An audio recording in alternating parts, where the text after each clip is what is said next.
स्वागत है दोस्तों। आज की अपनी इस क्लास में हम हरियाणा असिस्टेंट प्रोफेसर भर्ती परीक्षा के लिए और यूजीसी नेट दोनों के लिए ये पाठ्यक्रम सेम है और इसमें एक कहानी है, सिक्का बदल गया। सिक्का बदल गया कहानी कृष्णा सोबती की है। इस कहानी के बारे में सारांश को जानेंगे, मूल कथ्य क्या है, मूल कथन क्या है, वो सब जानेंगे। साथ ही शुरुआती हिस्से में हम कृष्णा सोबती से जुड़े हुए महत्वपूर्ण तथ्यों को भी जानेंगे, जो कि आपकी आगामी परीक्षाओं की दृष्टि से बहुत उपयोगी है। तो देखते हैं सबसे पहले हम कि यह कहानी मूलतः भारत पाकिस्तान बंटवारे के दौरान उपजी विभीषिका पर आधारित है। यानी विभाजन की विभीषिका, जो नरसंहार हुए, जो जिस तरह से मानवीय पतन हुए, मूल्यों के पतन हुए, उन सब को केंद्र में रखते हुए ये कहानी लिखी गई है। ठीक है। कृष्णा सोबती के कहानी संग्रह बादलों के घेरे में यह कहानी संकलित है। यानी सिक्का बदल गया, ये कहानी बादलों के घेरे कहानी संग्रह है, ये ध्यान रखेंगे। विधा भी ध्यान रखा करिए आप। तो बादलों के घेरे में ये संकलित है और इस संग्रह का प्रकाशन वर्ष 1980 है। ठीक है। यह कहानी संग्रह नई कहानी के दौर का है। नई कहानी के दौर में जिस तरह से कहानियाँ लिखी जा रही थी, उसी दौर की लिखी हुई ये सारी कहानियाँ इस संग्रह की हैं। प्रकाशन वर्ष ध्यान में रखेंगे और किसमें ये कहानी संकलित है, ये बात आप ध्यान रखेंगे। कृष्णा सोबती का जन्मवर्ष भी लगे हाथ ध्यान रखिए, 1925। 1925 में कृष्णा सोबती का जन्मवर्ष है। संभवतः मोहन राकेश का 1932 है, 1926 है धर्मवीर भारती का। तो कृष्णा सोबती का 1925, धर्मवीर भारती 1926। तो इसे इस रूप में ध्यान रखिएगा। कृष्णा सोबती की लंबी कहानी मित्रों मरजानी 1967 ईस्वी में 1967 में प्रकाशित ये लंबी कहानी है, जिसे लघु उपन्यास भी कहा जाता है। तो आप देखेंगे तो प्रतियोगी परीक्षाओं की पुस्तकों में उपन्यास की श्रेणी में इस रचना को रखा गया है ये मूलतः लंबी कहानी। ठीक है। 1967 में इसका प्रकाशन वर्ष ध्यान रखेंगे। इनके अन्य उपन्यासों के बारे में बात करें तो सूरजमुखी अंधेरे के 1972 में प्रकाशित हुई है। जिंदगी नामा बहुत महत्वपूर्ण जो रचना है और ये संभवतः किसी प्रतियोगी परीक्षा में भी लगी हुई है पाठ्यक्रम में। 1979 ईस्वी में प्रकाशित है। दिलो दानिश 1993 और समय सरगम 2000 ईस्वी में। 2018 ईस्वी तक 18 तक कृष्णा सोबती जी रही हैं, जीवित रही हैं। 2018 की जनवरी में उनकी मृत्यु हुई है। तो ध्यान रखेंगे, समय सरगम 2000 है इसका प्रकाशन वर्ष। तो सारी उपन्यासों के नाम ध्यान रखेंगे। रामचंद्र तिवारी जी इनके बारे में क्या लिखा है गद्य साहित्य के इतिहास में, वो पंक्ति देख लीजिए कि उन्होंने लिखा कि परिवेश का यथार्थ चित्रण, पंजाब की धरती की गंध और उष्मा तथा पात्रों की खुली साहसिक मानसिकता आपकी कहानियों की प्रमुख विशेषताएं हैं। तो ये रामचंद्र तिवारी जी ने इनकी कहानियों के बारे में लिखा है। तो आप यहाँ से कुछ अंदाज़ा लगा सकते हैं कि पंजाब की धरती की गंध और उष्मा तथा पात्रों की खुली साहसिक मानसिकता इनकी कहानियों में दिखाई पड़ती है। तो जहाँ भी आप देखेंगे, जैसे यही कहानी के बारे में हम जो जानने चल रहे हैं, सिक्का बदल गया, यहाँ भी एक नदी का जिक्र आएगा, चिनाब नदी से ही आप पकड़ लेंगे कि ये इनका परिवेश, इनका भौगोलिक परिवेश क्या है। ठीक है। तो आगे हम देखते हैं कहानी का सारांश क्या है, जो कि आपके परीक्षाओं की दृष्टि से महत्वपूर्ण है। दोस्तों, हमारा हिंदी साहित्य का शॉर्ट नोट्स, जो कि TGT, PGT, DTPLSB, Uttarakhand lecture परीक्षा सभी के लिए बहुत उपयोगी है, जिसमें हिंदी साहित्य का इतिहास, काव्यशास्त्र, भाषा विज्ञान और 40 बड़े रचनाकारों से जुड़े हुए महत्वपूर्ण वन लाइनर और ऑब्जेक्टिव प्रश्नों का ये संग्रह है। रामचंद्र तिवारी, बच्चन सिंह और नगेंद्र की पुस्तकों को आधार बना करके इनके प्रश्नों की व्याख्यात्मक ढंग से हल भी दिया गया है। और दूसरी हमारी ये महत्वपूर्ण जो प्रश्न बैंक है, ये UP, TGT, PGT, DTPLSB, KVS, इन सभी के लिए बहुत महत्वपूर्ण है। इसमें संस्कृत और ग्रामर के हिस्से से हिंदी साहित्य के इतिहास से महत्वपूर्ण चुनिंदा प्रश्नों का संग्रह किया गया है। तो आप सभी इसे परचेज़ कर सकते हैं हमारे व्हाट्सएप नंबर पर संपर्क करके। हिंदी साहित्य का शॉर्ट नोट्स तो आपके लिए बहुत उपयोगी है। आगे देखते हैं इस कहानी का सारांश। सिक्का बदल गया, यह एक मुहावरा है जिसका अर्थ है परिस्थितियों का उलट पुलट हो जाना। तो सिक्का बदल गया, आमतौर पे ये जब किसी की परिस्थिति या उसकी दशा अच्छे से बुरी या बुरी से अच्छी हो जाती है तो कहा जाता है उसका तो सिक्का पलट गया। तो सिक्का पलट जाना का अर्थ ध्यान रखिएगा, परिस्थितियों का उलट पुलट हो जाना। इस कहानी की मुख्य पात्र कौन है, आपको ध्यान रखना है, शाहनी, जो एक जमींदार शाह जी की पत्नी है। तो शाह जी की पत्नी है तो शाहनी नाम से जानी जाती हैं। शाह जी और उनके पुत्र की मृत्यु के बाद शाहनी अकेली उस हवेली में रह रही है। ये जमींदार थे तो इनकी हवेली है और उस हवेली में अकेली बूढ़ी शाहनी रहती है। उसका पुत्र और उसका पति दोनों इस दुनिया में नहीं हैं, दोनों की मृत्यु हो चुकी है और अब वो वहाँ रह रही है। तो जो उसके असामी हैं वो असामी उन्हें वे असामी माने वहाँ की जो जनता जो उनके अधिकार क्षेत्र में आती थी, वे सभी शाहनी जी को बहुत सम्मान देते हैं और शाहनी भी उन्हें अपने रिश्तेदार और परिवारजनों के रूप में उनका ख्याल रखती है। उनके हर दुख दर्द में, हर सुख दुख में हमेशा खड़ी रहती है। जमींदारी के कारण उनके आश्रित असामी उनका सम्मान करते थे। शाह जी और शाहनी दोनों की अपने असामियों को अपने परिवारजन और रिश्तेदारों की तरह वे दोनों मानते थे। असामी भी इन्हें भरपूर सम्मान देते थे। समय और परिस्थितियां बदली और देश विभाजन की घटनाओं ने देश भर को तोड़ दिया। जिन लोगों में समुदायगत अंतर की कोई भावना नहीं थी, वे भी हिंदू मुस्लिम की नफरत वाली आग में अपनी रोटियां सेकना शुरू कर चुके थे।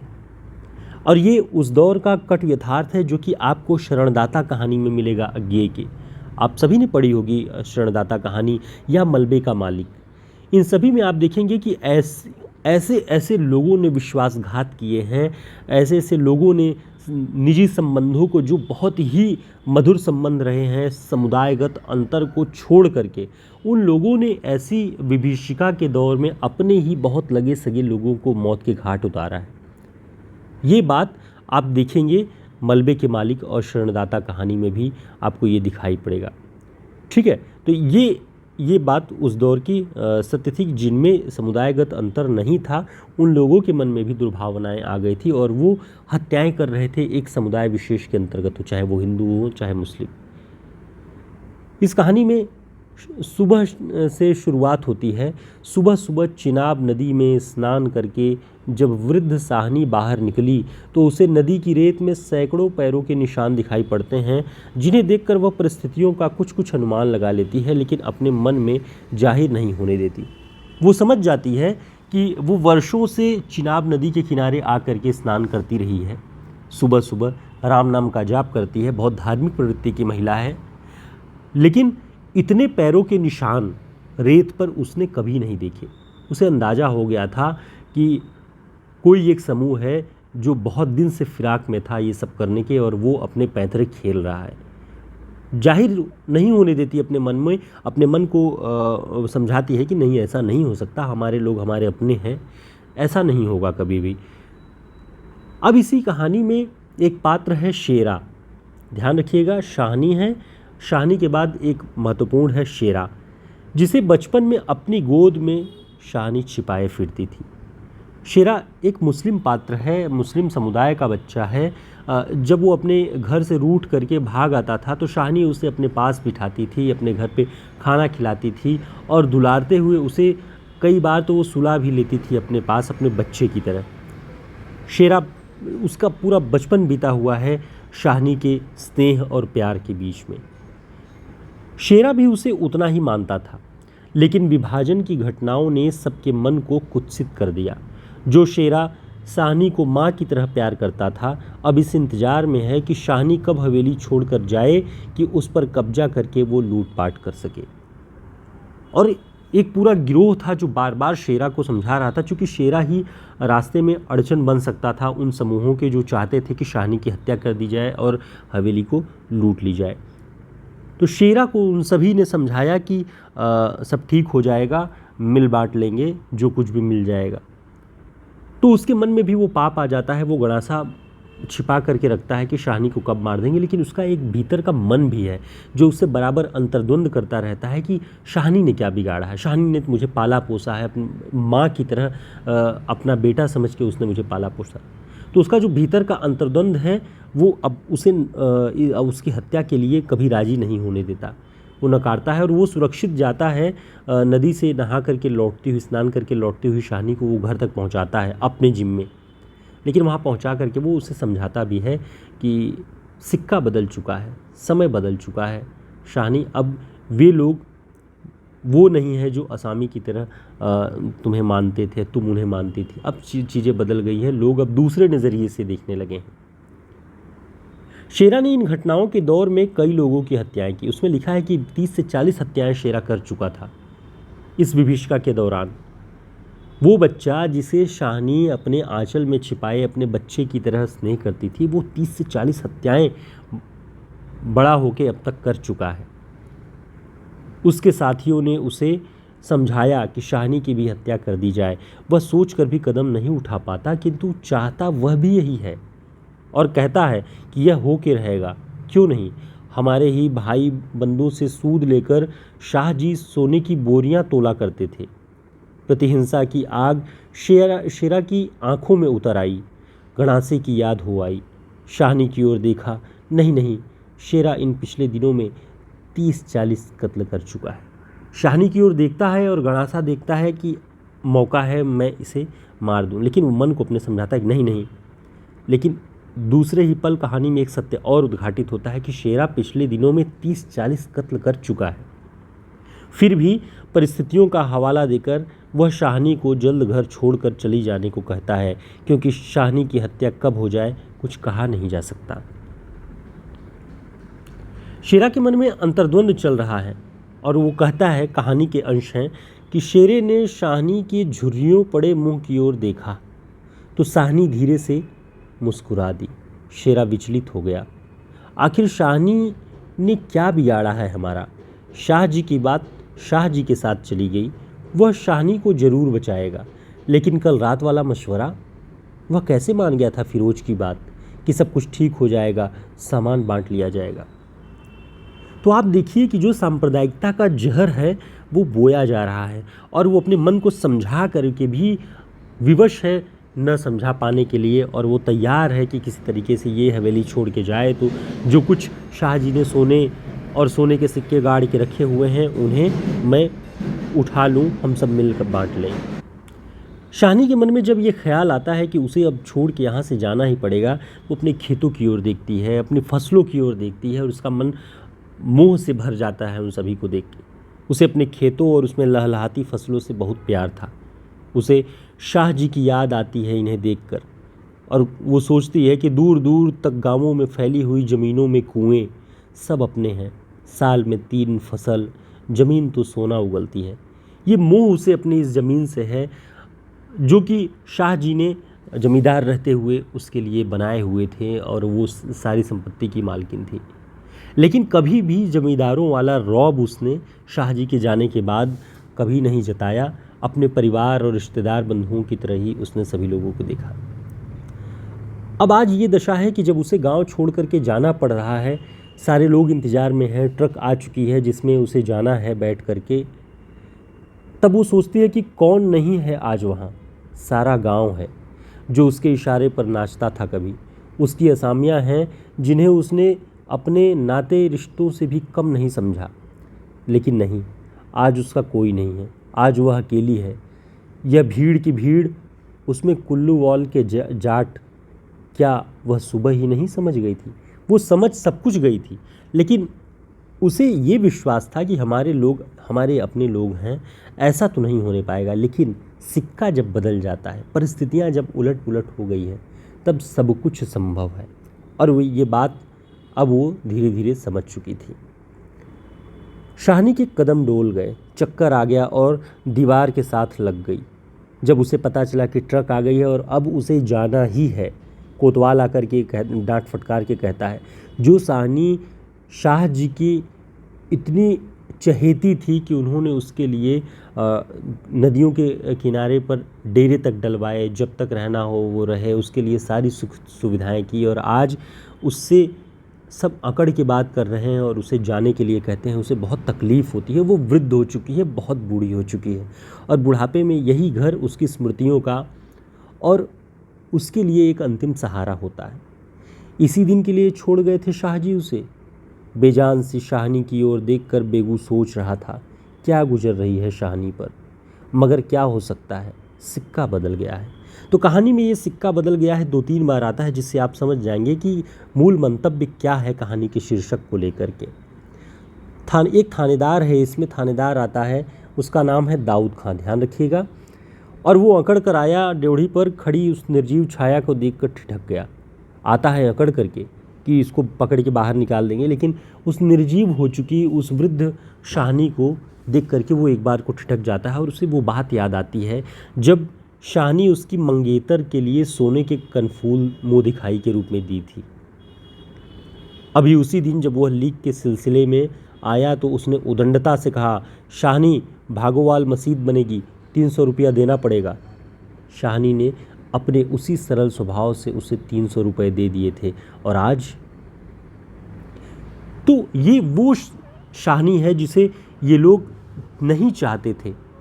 बहुत बार, कई बार कोशिश किया उन्होंने कि इसे अकड़ के, इसे डांट फटकार के यहाँ से निकाल दें, लेकिन उसका दिल इतना बड़ा था कि दाऊद खां की मंगेतर को वो सोने के कनफूल देती है मुँह दिखाई में, तो उसे उस क्षण पे उसकी वो सहृदयता, उसका बड़प्पन, वो सारी चीज़ें याद आती हैं। लेकिन सिक्का जब बदल गया है तो कोई सगा नहीं होता, ये चीज़ें उसमें दिखाई पड़ती हैं। और शाहनी ये बात समझ जाती है। शाहनी ने दुपट्टे से सिर ढाँप कर अपनी धुंधली आँखों में हवेली को अंतिम बार देखा। शाहजी के मरने के बाद भी जिस कुल की अमानत को उसने सहेज कर रखा था, आज वह उसे धोखा दे गई। शाहनी ने दोनों हाथ जोड़ लिए। यही अंतिम दर्शन था, यही अंतिम प्रणाम था। शाहनी की आंखें फिर कभी इसी ऊंची हवेली को न देख पाएंगी। प्यार ने जोर मारा, सोचा एक बार घूम फिर कर घर क्यों न देख आई। जी छोटा हो रहा है, पर जिनके सामने हमेशा बड़ी बनी रही, उनके सामने वह छोटी न होगी। एक स्वाभिमान भी उसके सामने जागता है कि मैं इतने दिनों तक यहाँ की जमींदारनी बनी रही, शाहनी बनी रही, और ऐसे वक्त में अब अंतिम दौर में मैं इनके सामने छोटा भी नहीं बनूंगी कि गिड़गिड़ाऊंगी, मुझे इस हवेली में रहने दो। हवेली का मोह ज़रूर है, और हवेली का मोह उसे इसलिए है कि वो उसकी स्मृतियों, उसके बच्चे और उसके पति की स्मृति स्थल है अंतिम। ये बात मलबे के मालिक में भी आप देखेंगे, जब वो बूढ़ा पाकिस्तान से लौट करके आता है भारत में और उस जगह जाता है जहाँ उसका बेटा, उसके नाती पोते और उसकी बहू रहते थे, और लोगों ने उसे जला करके मार डाला। उस घर, मलबे में बदल चुके उस घर को देख करके वो फूट फूट करके रोता है। उस घर की शाह उसे याद आती है, दरवाजे उसे याद आते हैं, और उसमें खेलते कूदते अपने बच्चे याद आते हैं। तो घर, ये जितनी समस्या विभाजन की है उतनी ही बड़ी समस्या घर की है। और जिसका घर छूटता है, घर छूटने की पीड़ा, घर टूटने की पीड़ा वही समझ सकता है जिसका वो छूटता है। वो चीज़ आप इन कहानियों में देख पाएंगे जो विभाजन की त्रासदी के दौरान कहानियों में प्रकट हुई है। इतना ही ठीक है, सब कुछ हो चुका। सिर झुकाया ड्योढ़ी के आगे, कुलवधू की आंखों से निकलकर कुछ बूंदें चू पड़ी। शाहनी चल दी। ऊंचा सा भवन पीछे खड़ा रह गया। दाऊद खां, शेरा, पटवारी, जेलदार और छोटे बड़े, बच्चे बूढ़े, मर्द औरतें सब पीछे पीछे। रात को जब शाहनी कैंप पहुंचकर जमीन पर पड़ी तो लेटे लेटे आहत मन से सोचा, राज पलट गया है, सिक्का क्या बदलेगा, वह तो मैं वहीं छोड़ आई। और शाह जी की शाहनी की आंखें और भी गीली हो गई। आसपास के हरे खेतों से घिरे गांवों में रात भर खून बरसा रही थी। शायद राज पलट भी गया था और सिक्का बदल भी गया था। तो ये थी एक मार्मिक कहानी। छोटी कहानी होगी, आप चाहेंगे इसे पढ़ भी सकते हैं, लेकिन इतनी मार्मिक है, इतनी मार्मिक कि एक वृद्ध महिला को अपना घर छोड़ना पड़ता है इस विभाजन की त्रासदी के बीच। उसका कोई सहारा नहीं है, कोई छांव नहीं है उसके सिर पे, और उसे जाके कैंप में रहना पड़ता है। अपना सब कुछ, सारी दौलत वो वहीं पे छोड़ देती है। वहाँ लोग उसे सलाह देते हैं कि कुछ नगदी अपने साथ लेते जाओ, कुछ रुपए लेते जाओ, कुछ सोने चांदी लेते जाओ, काम आएगा तुम्हें।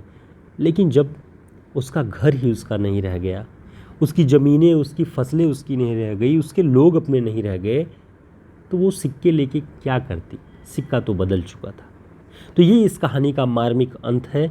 उम्मीद है आप सभी को ये कहानी समझ में आ चुकी होगी और इस कहानी का मूल कथ्य और इसके कुछ महत्वपूर्ण कथन भी हमने इसमें प्रस्तुत किए हुए थे, ताकि परीक्षाओं में यदि कथन से संबंधित कुछ भी आए तो आप इस कहानी का मूल कथ्य समझ के उन कथनों को पहचान सकें। साथ ही कृष्णा सोबती के महत्वपूर्ण जो जानकारियां हैं उनकी रचनाओं से संबंधित, उनके जीवन से संबंधित, हमने उसे भी आपके लिए प्रस्तुत किया हुआ है। फिर मिलेंगे एक नई क्लास में, तब तक के लिए नमस्कार, शुभकामनाएं।